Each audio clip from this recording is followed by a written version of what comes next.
เห็นจดหมายที่ส่งมาจากมารดาแม่หาทั้งบ้านเกิดเฮาจิตใจตื่นตันมือสั่นยื้อเอาส่งจดหมายอย่างสุดถนอมเมื่อในจดหมายเขียนยังไงได้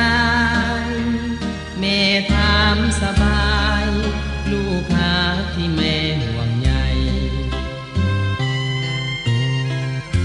อักษรแม่เขียนบ่งามปานใดแต่มีความหมายยิ่งใหญ่ไพศาลลูกยังจดจำยามลูกจากลามารดาคนดียังถือหนังสือบัดนี้จดหมายลูกมีในมือทุกตัวหนังสือเขียนจากแม่เองแม่คงหักลูกบ่ไหลล้านแม่จึงขยันทำเพียรเขียนเก่งภาษาศึกษาเหมือนดังบทเพลงที่บรรเลงความหักแม่ลูกเอ่ย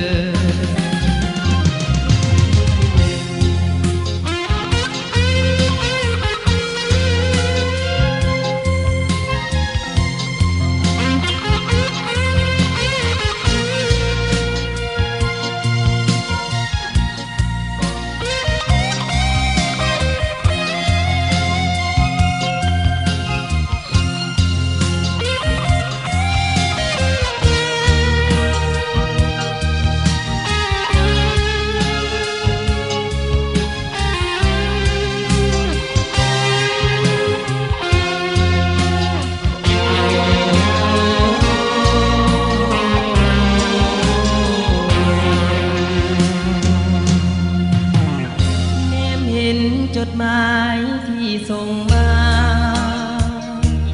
จากมารดาแม่หาทั้งบ้านเกิดเฮา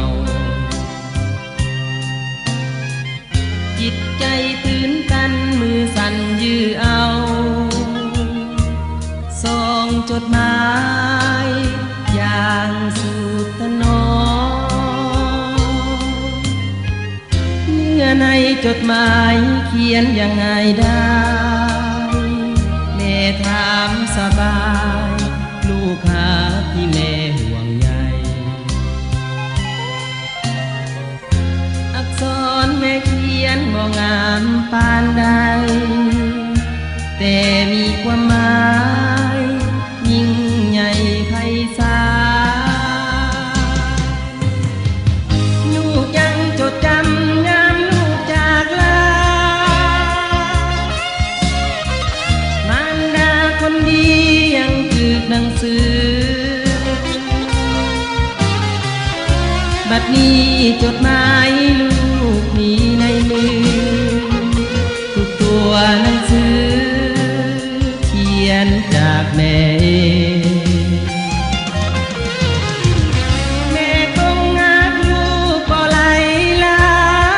น